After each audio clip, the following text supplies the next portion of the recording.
Warning.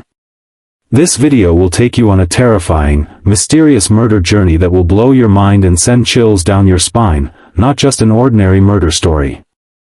If you're brave enough, watch the video until the end. Because the truths you're about to discover will shock you. Are you ready? Then let's begin. As the cold winds of September lashed the waters of the Baltic Sea, a tragic discovery would be made early one morning on the northern shores of Rügen Island. A dark shadow emerging from the foamy waves of the sea, which at first glance looked like a piece of trash or seaweed, did not take long for the experienced eyes of the approaching fishing boat captain to recognize a much more terrifying reality. Can you guess what this shadow was? Share your thoughts in the comments. As the silence of the bay was broken only by the cries of seagulls and the sound of waves crashing on the shore, what would be discovered that morning would be a tragic and mysterious murder case that would deeply shake even the most experienced detectives of the Hamburg Criminal Police. No one could have guessed that this discovery would be one of the most difficult cases for the Hamburg Police. Now you will meet the main character of our story, Klaus Hartmann. What would you do first if you were faced with such a case? Think about it and stay tuned. Hamburg Criminal Police Headquarters, 7:30 a.m. Chief Inspector Klaus Hartmann was taking his last sip of morning coffee while looking out the window at the grey waters of the Hamburg harbor. This experienced 45-year-old detective had solved countless murder cases in his 20-year career. The white strands peeking through his silver hair bore the traces of his difficult years, while his sharp blue eyes were still as alert and determined as a tiger's. The files on his desk were still unopened as he prepared for the day's first case when his phone rang. The caller was Werner Schultz, commander of the Rügen Island Coast Guard. "Klaus, we have a very bad situation here," the trembling tone of the voice immediately put Hartmann on alert. "A body was found in the Baltic. But this is not normal. You need to come right away." This phone call was the beginning of a case that would change Hartmann's life. Why do you think Werner Schultz was so concerned? Continue reading to find out. During the silence on the other end of the line, Hartmann could hear Werner's breathing become irregular. This tough man, with 30 years of Coast Guard experience, was rarely so affected. Rügen Island coast, 12:45 p.m. After a 3-hour drive from Hamburg, Hartmann and his partner, Commissioner Stefan Müller, arrived at the scene to find a horrific sight. Between yellow security tape, lying on the sandy beach, were the unrecognizable remains of a human body. Attention! The details you are about to see are very important. Start thinking like a forensic expert. Every detail could be a clue. Stefan Müller, 32 years old, was one of the most successful graduates of the Hamburg Police Academy. This young detective, who had been working with Hartmann for 3 years, stood out for his analytical intelligence and mastery of detail. The body was horribly deformed due to the long period of time it had spent in the water. The effects of salt water and sea creatures had completely erased the victim's facial features. The pieces of clothing on the body were made of high-quality fabric, suggesting they belonged to an expensive suit. First clue: expensive clothes.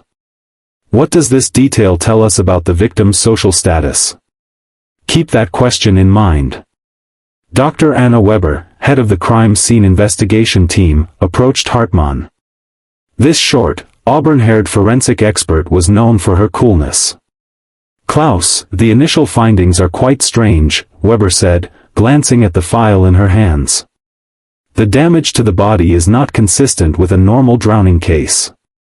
There are skull fractures, and these injuries occurred before the body was submerged. Big clue alert.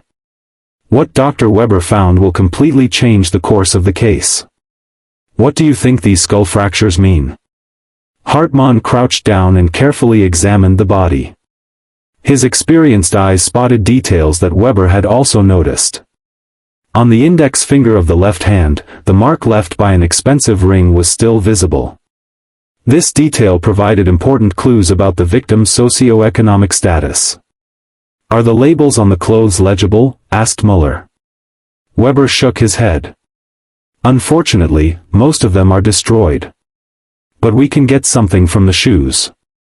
Italian-made, hand-stitched leather shoes. Worth at least €1,000. €1,000 for shoes. Now we can start to sketch the victim's profile. A wealthy, well-dressed man. But who could he be? First clues. According to Coast Guard reports, the body was found at 6:30 a.m. by local fisherman Heinrich Krause. 63-year-old Krause had been fishing these waters for 40 years and had never seen anything like this before. Heinrich Krause. Keep that name in mind. Because this man will play a very important role in the later parts of our story. Hartmann and Muller spoke with the fisherman. The old man began to tell his story, trembling. Every morning I cast my line here. This morning was normal, until my line got caught on that body. At first I thought it was a big fish, but then... Krause's voice trembled and he couldn't continue. Why was Krause so affected? Was it just because he found the body, or was there another reason? Keep that question in mind too. While Hartmann took notes, Muller talked to the other fishermen in the area. He was trying to find out if anyone had noticed anything strange in the area over the past few days. Now we come to the critical part. An intensive investigation begins to identify the victim. Who do you think this mysterious victim could be? Don't forget to share your guesses in the comments. Hamburg Institute of Forensic Medicine, the next day at 9 a.m. The examinations conducted in Dr. Weber's laboratory were increasingly revealing the complexity of the case. The forensic expert, who had spent the night in the lab, showed signs of fatigue as he shared his findings with Hartmann and Muller. Our victim is a man between 40 and 45 years old, Weber began. Height, 1.83 centimeters, weight approximately 85 kilograms. There is a notable detail on his body, an old surgical scar on his left shoulder. This could help us identify him. A surgical scar. That's the clue we're looking for. If we check the medical records, we can find out the victim's identity. Are you curious to see what else Dr. Weber will discover? Hartmann looked at the photos on the table and asked, "What do you think about the time of death?" Considering the time spent in the water and the weather conditions, I estimate death occurred 5 to 7 days ago. But here's the key point, this man did not die by drowning. Bombshell revelation. The victim did not die by drowning. So how did he die? This information will turn the entire case upside down. This revelation shocked everyone in the room. Muller bent over the notebook in front of him. Weber continued, "There is serious trauma to the skull indicating a blow from a hard object. This blow was powerful enough to be fatal. The victim was probably killed elsewhere and then thrown into the sea. It's now certain, this is murder. Someone killed this man and threw him into the sea. But who? And why? The story is getting more and more exciting." After returning to Hamburg Police headquarters, Hartmann and Muller began reviewing the files of people reported missing in the last week. There were 37 different missing person files, but only 5 matched the victim's physical characteristics. 37 missing persons files. What's going on in Hamburg? Do you think this number is normal? And which of these 5 people could be our victim? Muller scanned the files on his computer screen. "Klaus, there's an interesting file here. Werner Hoffmann, 42 years old, construction contractor. His wife, Greta Hoffmann, reported that her husband left home 5 days ago and hasn't returned." Hartmann examined the file. Werner Hoffmann's photo could match the victim based on his build. In addition, medical records indicated that Hoffmann had undergone surgery on his left shoulder 3 years ago. Werner Hoffmann. Construction contractor, wealthy, surgery scar on his left shoulder. All the clues fit. But if this is the victim, who would want to kill him? "We need to talk to Greta Hoffmann," said Hartmann. "Where is she?" "Hamburg Blankenese, a fairly affluent neighborhood," replied Muller. "Now we'll meet the victim's wife. What kind of woman is Greta Hoffmann?" And what does she know about her husband's death? This meeting could change the course of the case. Hoffmann House, Blankenese, 2:30 p.m. Located among the luxury villas of Blankenese, the Hoffmann House stood out with its modern architecture. Its large garden, swimming pool, and marble-paved entrance showed that the family was quite well off. This villa appeared to be worth at least several million euros. Did Werner Hoffmann's construction business really earn that much, or did he have other sources of income? Greta Hoffmann, who opened the door, was a woman in her late 30s with blonde hair and an elegant appearance. However, the dark circles under her eyes and her anxious expression revealed that she had been under a lot of stress recently. Did Greta Hoffmann's anxious state catch your attention? Was she so tense just because her husband was missing, or was she hiding something else? When they entered the living room, Hartmann examined the interior decoration of the house. Everything was in perfect order, furnished with expensive antique furniture and valuable paintings. It was clear that Werner Hoffmann was successful in his construction business. Muller noticed Greta Hoffmann's hands trembling as she served coffee to her guests and noted that she was nervous. Her hands are shaking. This is a very important detail. Greta Hoffmann is either really scared or hiding something. Mrs. Hoffmann, Hartmann began, is there anything you can share with us about your husband? What was his mood like the last time you saw him? Greta trembled slightly as she set down the coffee cup. Werner had been very tense lately. He mentioned some problems at work but didn't go into details. What kind of problems? Asked Muller. I don't know, he didn't really say. He just said he had problems with some people. He was staying out late in the evenings these last few weeks. Problems with some people. That's a very vague statement. Do you think Greta is telling the truth or is she hiding something? Hartmann watched the woman's body language closely. It was obvious that Greta Hoffmann was hiding something. Did your husband have any enemies? People he had disagreements with at work? Greta nodded. Werner was a successful man, but that success made some people jealous. Especially because of the big project he recently took on, he had fallen out with some of his competitors. A major project and rivals. That's a potential motive for murder. The construction industry is very competitive and involves huge sums of money. Which project? Asked Muller as he prepared his notebook. The new logistics center at the port of Hamburg. It's a huge job, worth millions of euros. Millions of euros. People could be killed for that kind of money. Who might be interested in the port project? Hoffmann Construction Company, 5 p.m.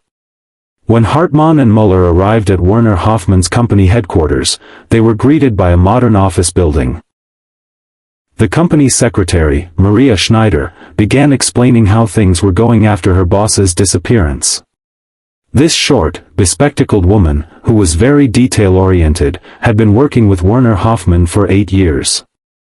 Maria Schneider had been working with Werner for 8 years. If there was anything secret about the boss, she would surely know. Werner Hoffmann had been looking very stressed lately, said Maria. He was constantly receiving phone calls and going to secret meetings. He was usually a very open man, but in recent months he had started to act secretive. Secret meetings. Who was Werner Hoffmann meeting with? Could these meetings be related to his death? Who were these secret meetings with? Hartmann asked. I don't know, but one day I saw someone come to his office. A tall, dark-haired man dressed in expensive clothes. I heard him arguing loudly with Werner. Muller took notes and asked, do you know that man's name? No, but I saw his license plate. Maria pulled a piece of paper from her desk. I wrote it down because I thought it was suspicious. FFLK 3558. Great clue. Maria wrote down the license plate. This plate could lead us to the killer. No one would think to write down a license plate. Maria was very smart.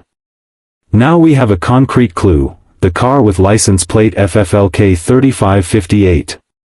Where will this license plate check take us? We're getting to the most exciting part. Hamburg Police Headquarters, 8:30 p.m. The license plate results surprised Hartmann and Muller. The car's owner was a Russian businessman named Dimitri Volkov, known to have connections to Hamburg's underworld. Dimitri Volkov. The Russian mafia. The case suddenly took on a much more dangerous dimension. Why would Werner Hoffmann be involved with someone like that? Hartmann frowned as he examined Volkov's file. This guy is trying to look clean, but he has a lot of shady business in his past. Money laundering, smuggling. Why would Werner Hoffmann be collaborating with someone like that? Asked Muller. Maybe it wasn't collaboration, maybe he was being threatened, replied Hartmann. Maybe Volkov wanted to be a partner in the port project. Being threatened. Yes, that made sense. Volkov could have pressured Werner about the project. And when Werner refused. Looking at Volkov's photo on the computer screen, Hartmann was certain this man had important information about Werner Hoffmann's death. What do you feel when you see Volkov's photo? Does this man really look dangerous? We'll meet him soon. Dimitri Volkov's office, next day 10 o'clock. Located in one of Hamburg's central business district skyscrapers, Volkov's office was ostensibly the headquarters of a legitimate import-export company. However, the high level of security measures indicated that this was no ordinary office. Why such security measures? Does a normal businessman need such precautions? Volkov must be hiding something. Dimitri Volkov was a man in his mid-40s, large in stature, with a watchful gaze. His expensive suit and gold watch indicated that he was well off. Volkov, who received Hartmann and Muller in his office, began to speak calmly. Volkov seems very calm. Is this innocence or is he a very good actor? Be careful, criminals are often very calm. I heard about Werner Hoffmann's death. It's a very sad event, he said, but there was no real sadness in his voice. What kind of relationship did you have with Hoffmann? Hartmann asked. A business relationship. I want to develop some projects in Hamburg, and he was an experienced contractor in that field. Business relationship is a very general term. Volkov is avoiding going into detail. This is suspicious behavior. Muller was carefully observing Volkov's body language. The man seemed calm, but the coldness in his eyes was unsettling. It said you had an argument at your last meeting, Hartmann said. Volkov laughed. Arguments are normal in the business world. It has nothing to do with this murder. Do you have any idea who killed Werner Hoffmann? No, but the construction industry is a dangerous field. Where there's big money, there's big risk. That last sentence is very meaningful. Volkov sounds threatening. Does the phrase, big risks, refer to what happened to Werner? We're halfway through our story, and our main suspect is now clear, Dimitri Volkov. But things are not as simple as they seem. Because in the next episodes, we will discover things that will turn all your thoughts upside down. Don't forget to like the video and subscribe to continue. And now we've reached the turning point of the case. The documents found in the Hoffmann house will rewrite the entire story. Get ready because shocking developments await you. Hoffmann house, 10 p.m. The police team, arriving at the Hoffmann house with a search warrant from the court, was thoroughly searching Werner's study. While examining the documents on the desk, Hartmann discovered a secret drawer. A secret drawer. Every detective story has one. What will they find inside? This drawer could reveal all the secrets. Inside the drawer were unofficial documents related to the port project. These documents showed that the real purpose of the project was not just a logistics center. Secret storage facilities and tunnels were planned for the project. Bombshell documents. The port project wasn't just a logistics center. Secret storage facilities and tunnels. What were they going to be used for? Muller couldn't hide his astonishment as he read the documents.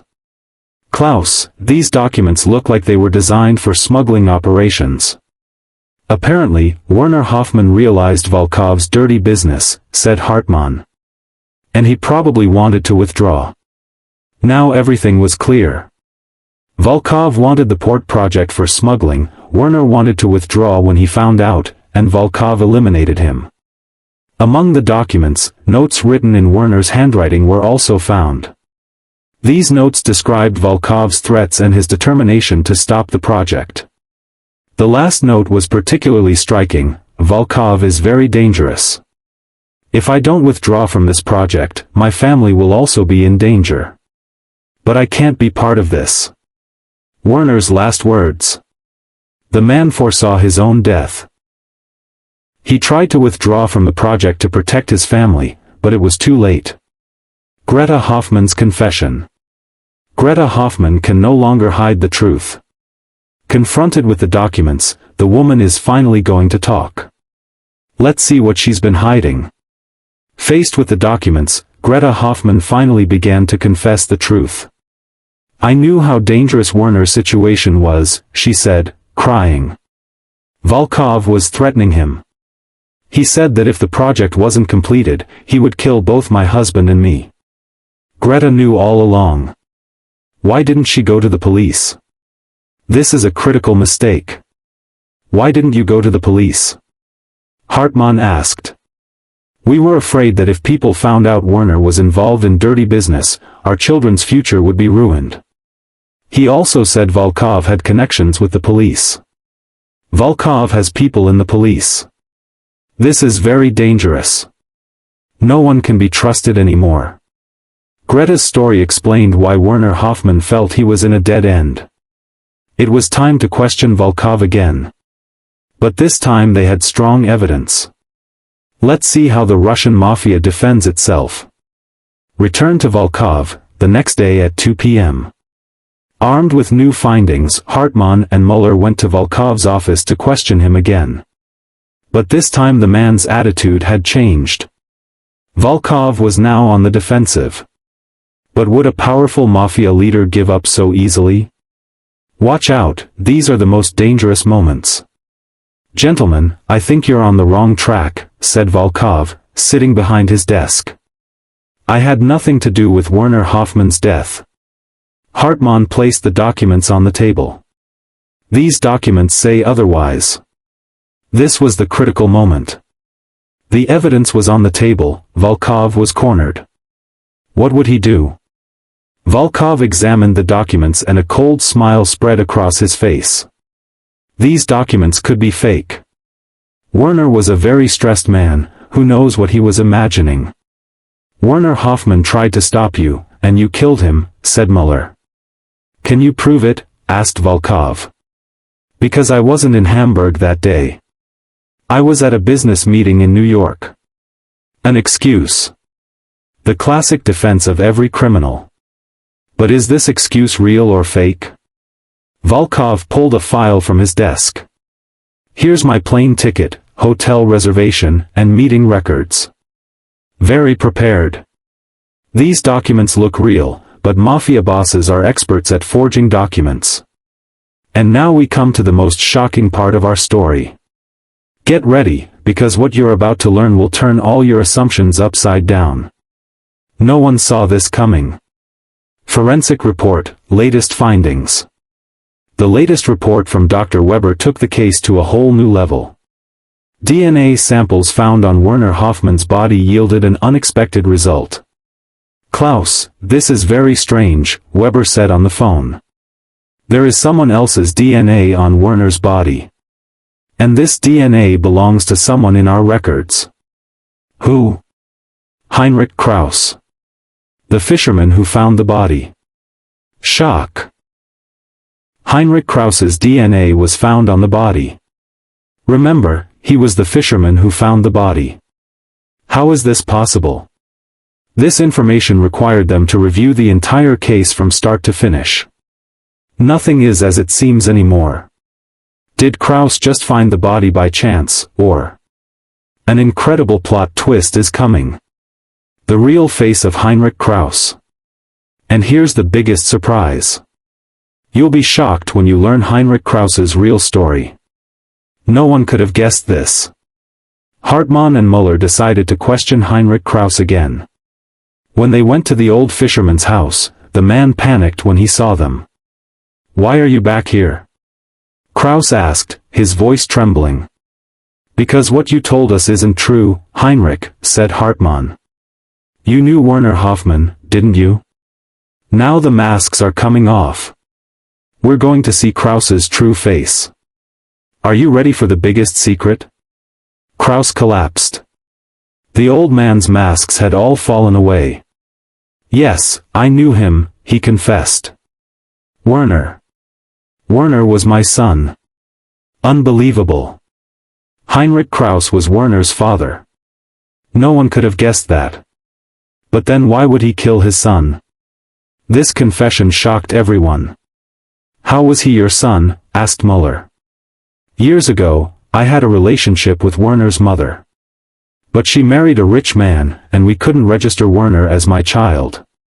As Werner grew up, he learned the truth and started seeing me. A secret family secret. Werner grew up in a rich family, but his real father was poor. This story is getting more and more complicated. And now all the facts are coming out. Heinrich Krause will explain why he thought he had to kill his son. But the truth is much more tragic." Heinrich Krause continued, trembling. "Werner came to me that night. He was very scared. He said Volkov was threatening him, that he wanted to withdraw from the project but was afraid. He asked me for help. Then what happened? We made a plan. We would fake Werner's death. Werner would disappear according to those people, and I would provide him with a fake identity. But a plan. Father and son had made a plan to escape together. But something went wrong." "What happened?" Krause couldn't get his voice out. "But what?" Hartmann pressed. "The plan backfired. When Werner came to the boat, Volkov's men had followed him. They opened fire. Werner really died. A tragic end. While trying to save his son, Volkov's men came and killed him. Heinrich Krause is innocent, Volkov is the real killer. Final decision." Krause's account revealed that Werner Hoffmann had actually tried to escape with his father, but was caught and killed by Volkov's men. "Volkov's excuse is fake," said Hartmann. While pretending to be in New York, he was actually giving orders to his men. "But how will we prove it?" asked Muller. "Volkov acted very cleverly. He was in New York while his men committed the murder in Hamburg.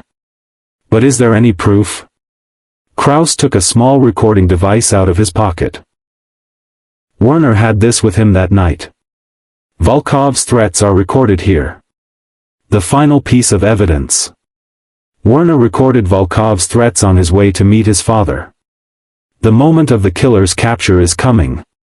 And finally, the moment of justice has arrived. A major operation is underway to catch Volkov and his men.